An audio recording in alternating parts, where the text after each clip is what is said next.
Ao ver a placa de área escolar, essa placa aqui, ó, o que o motorista deve fazer? Observe aqui, preste atenção no termo deve, é sentido de obrigação, dever do condutor. Aqui ele não tem opção, correto? Bora analisar as alternativas. Aplicando o macete do elefantinho, quem já estuda com a gente conhece muito bem esse macete, a gente iria logo na alternativa B, sem nem ler. Só corri o olho aqui, apliquei o macete que o professor Ronaldo aqui ensinou, alternativa B. Por quê?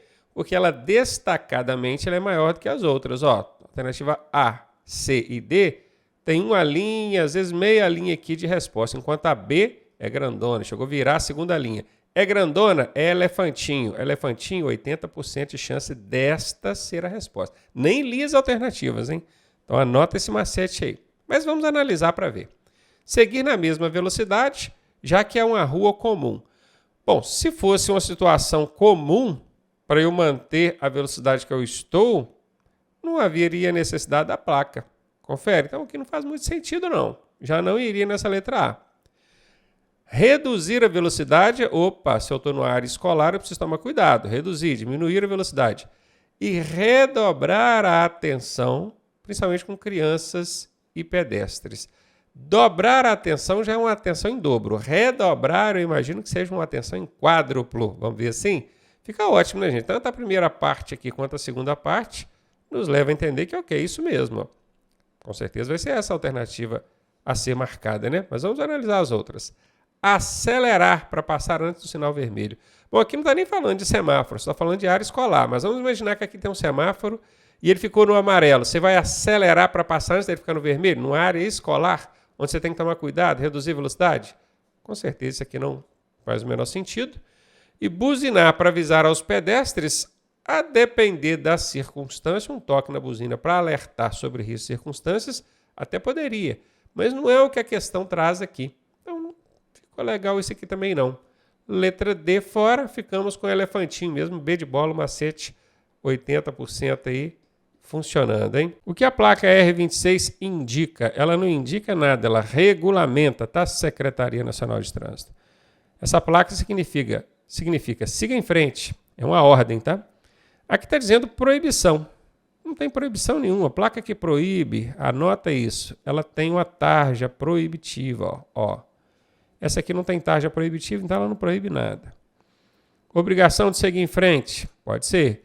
Obrigação de virar à direita? Esse aqui não é virar, não. Permissão para retorno? Retornar é isso aqui, ó. É outro movimento. Não é o que a setinha que está apontando, não. Então não é retorno também. Ficamos aqui com a B de bola mesmo. Obrigação de seguir em frente. É siga em frente é o significado dela. Ela é uma ordem. Uma determinação. E aí, tá gostando da aula? Eu sou o professor Ronaldo Cardoso e tenho o caminho das pedras para você chegar à sua aprovação da forma mais suave possível. Se você fizer exatamente o que eu te pedi, eu garanto que você passa. Clique aqui no primeiro link da descrição e vem ser aprovado com a gente. Ao entrar em uma curva indicada pela placa A2B, com excesso de velocidade, o veículo tende a quê, hein? Pô, você entrar correndo numa curva, excesso de velocidade, ó. Você pode perder o controle desse veículo, passar direto na curva, né? Vamos ver se tem isso aí. Reduzir automaticamente a tração. Tração que fala aqui é a tração do veículo. Não tem nada a ver. Reduzir tração com entrar correndo na curva. Fazer a curva com mais facilidade? Claro que não, não está correndo. Seguir reto? É provável. Às vezes o cara quer fazer a curva, está correndo tanto que ele passa direto. Pode ser. Girar sobre o próprio eixo? Não, não vai conseguir fazer isso aqui não. Letra C é a resposta dessa questão. O que o condutor deve fazer antes mesmo de ligar o carro? Tem um monte de coisa que ele tem que fazer, né? Mas vamos ver o que as alternativas trazem para a gente. Testar o som e o ar-condicionado? Hoje em dia o pessoal não esquece dessas duas coisas, não. Mas está falando que ele deve quer dizer, é dever, obrigação, ele tem que fazer. Isso aqui ele pode fazer se ele quiser, problema nenhum. Mas ele tem que fazer isso? Não. Verificar itens básicos como pneus, freios e cinto de segurança? Exatamente, isso ele tem que fazer sim. Conferir se o rádio está funcionando? É o mesmo caso anterior aqui, né? Ele até pode, mas ele não tem que fazer. Ajustar o banco depois de sair da garagem? Apenas depois de sair da garagem? Apenas é casca de banana. Ontem casca de banana é 90% de chance da alternativa ser falsa.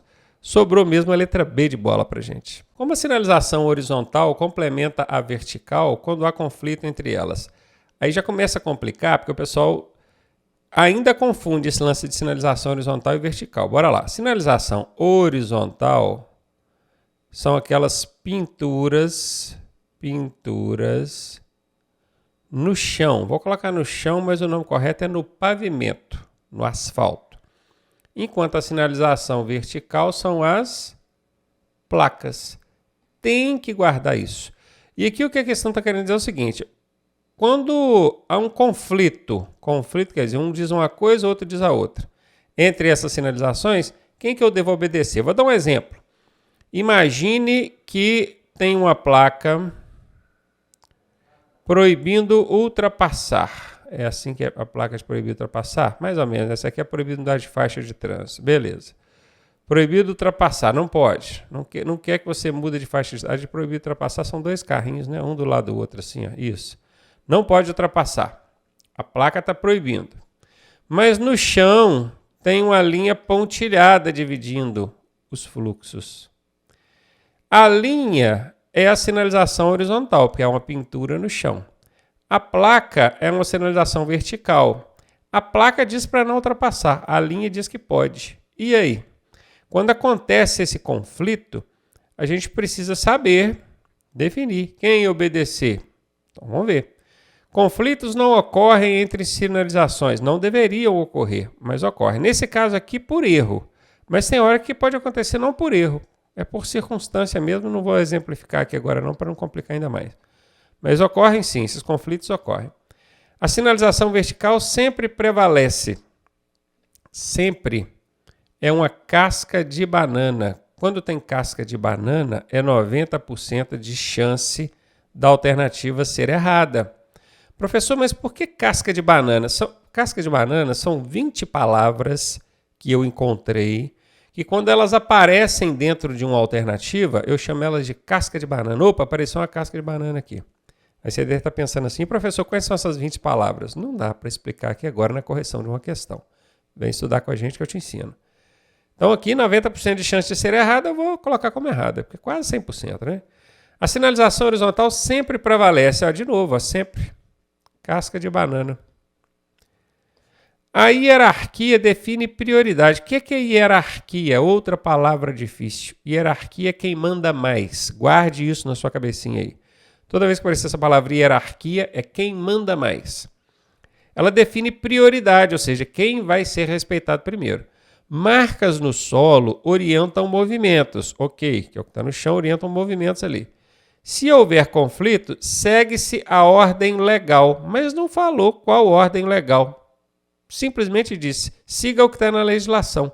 A alternativa ficou vaga. Ela ficou vaga. Ela não tirou a minha dúvida sobre quem eu devo obedecer, que se é a placa ou a linha. Mas essa é a resposta. Diante de tudo isso, uma questãozinha cheia de palavras técnicas, difíceis, se você não sabe fazer essa análise igual eu fiz aqui, dá para usar aqui a técnica do elefantinho também, ó.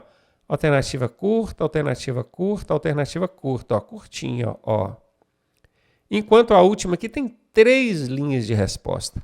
Ela é uma alternativa longa. Alternativa longa eu chamo de elefantinho. Quando tem um elefantinho, você já sabe, é 80% de chance dessa alternativa ser a resposta. E nesse caso aqui, é a resposta. D de dado. Quando o motorista encontra a palavra pare escrita no chão, qual é a sua relação com a placa vertical pare? Eu achei interessante colocar aqui placa vertical. Toda placa de trânsito é sinalização vertical. Então não há a necessidade de escrever isso aqui. Isso aqui é redundante. Seria o mesmo que dizer subir para cima ou descer para baixo. Então a placa pare. Quer saber qual que é a relação do pare escrito no chão com a placa pare? A marcação no chão substitui a placa, não substitui, e anota uma coisa aí.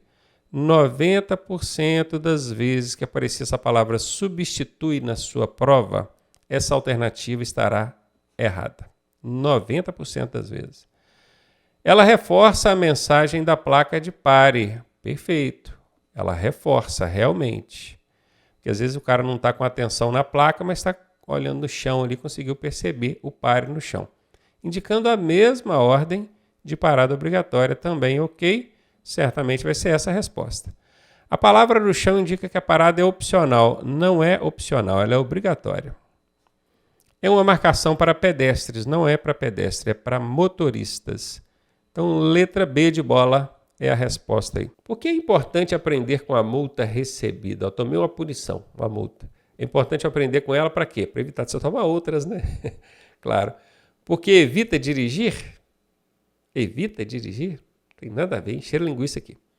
Porque ajuda a não repetir o erro? Essa é a resposta, certamente. Porque elimina futuros problemas automaticamente? Não, não elimina problemas automaticamente, não. Porque aumenta a pontuação na CNH? Se você aprende com a multa, quer dizer, aumenta a pontuação? Nada a ver. Professor, mas não tem um lance da pontuação lá? Sim, mas isso independentemente de você aprender ou não aprender com a multa recebida, a pontuação vai ser registrada. Não tem nada a ver. B de bola é a resposta, porque ajuda a não repetir o erro. Você aprende para não fazer de novo errado, claro. Na rotatória, o motociclista deve fazer o quê? Se você não sabe o que é rotatória, rotatória é um lugar, um ponto na via, onde encontram-se várias vias. Aí tem um círculo aqui no meio, que a gente chama de ilha. Os veículos entram, circulam a rotatória e saem. Na rotatória, o motociclista deve fazer o quê? Entrar acelerando para abrir caminho? Loucura isso aqui, né? Parar dentro da rotatória aqui, voluntariamente, por querer, não. Você poderia até imobilizar o veículo ali, se na hora que você entrou, o trânsito congestionou todo, travou todo, aí você ficou, porque o trânsito parou. Mas voluntariamente, não. Cortar pela calçada para sair logo. Ó o motociclista passando assim da calçada, a gente vê muito isso, né? Pode não. Reduzir, ok. Sinalizar com a seta, ok. Dar preferência a quem já está dentro da rotatória, porque quem está chegando tem que esperar quem já está circulando a rotatória. Você sabe disso, não sabe? Beleza. Letra D, confirmada a resposta. Você vai fazer retorno em avenida com canteiro central. E o retorno é sinalizado com faixa de desaceleração. Você já viu uma faixa de desaceleração? Você sabe o que é isso? É uma faixa paralela ao fluxo principal, onde o veículo vai entrar, desacelerar, diminuir a velocidade para fazer um retorno, uma manobra, mudar de direção. Lá na aula de conceitos e definições a gente mostra isso, tá? Tem tanto faixa de aceleração, quanto tem também faixa de desaceleração, você precisa conhecer. Aí um motorista corta pela direita, fora da faixa de desaceleração, olha só, para entrar antes. É o espertalhão, né? Qual é a avaliação correta nesse caso? Então, eu vou desenhar isso aqui para você entender. Ó. Imagina que aqui tem o canteiro central. Esse aqui é o gramado, tá? Do lado de cima também tem o canteiro.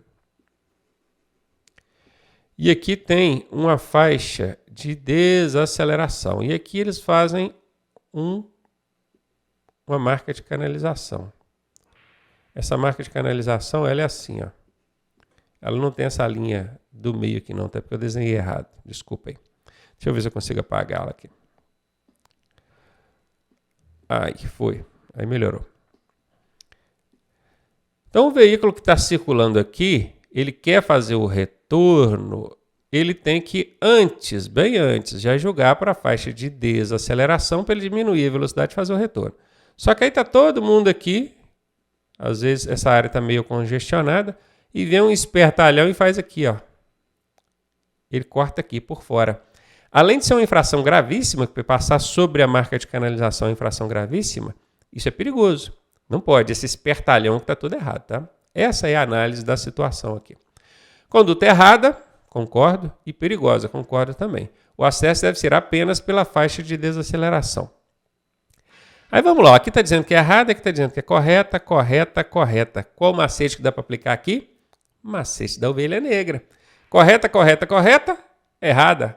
Por que está todo mundo falando que está correta e só uma falando que está errada? Essa errada aí é a ovelha negra. Quando você perceber isso, cara, é 80% de chance desta ser a resposta. Professor, mas essa alternativa tem uma casca de banana. Só ensina que onde tem casca de banana é 90% de chance da alternativa ser falsa. Ah, beleza, você tem razão. Então vamos fazer uma análise aqui, ó. A técnica da ovelha negra me disse que 80% de chance desta ser a resposta. A técnica da casca de banana me diz que é 90% de chance dela não ser a resposta. Como é que eu desempato isso agora? Dá para aplicar um terceiro macete aqui. Qual que é o terceiro macete? Técnica do elefantinho. Alternativa maior, a maior, sempre 80% de chance dela ser a resposta. Então, se você soma 80 com 80, 160, ganhou dos 90. Opa, vamos nela. Viu aí? Só nessa questão você aprendeu 3 macetes, hein? E presta atenção, porque esses macetes dá para aplicar em todas as questões, tá? É só você identificar aqui esses vícios dentro da questão para você aplicar o macete. Se liga aí. Um pedestre atravessa fora da faixa e em uma via com pouco fluxo. Qual a atitude do condutor? Tinha a faixa de pedestre e o miserável atravessou fora, né? O que o condutor deve fazer? Buzinar, acelerar, 99% das vezes que aparecer essas palavras, você já pode eliminar a alternativa. Então é 100% praticamente, né? E aí nós ficamos entre reduzir a velocidade e continuar dirigindo normalmente. Qual que você acha que é a resposta? Só pode ser a letra A, né? Tem que reduzir a velocidade e esperar a miséria que atravessou fora da faixa atravessar. Tá aí.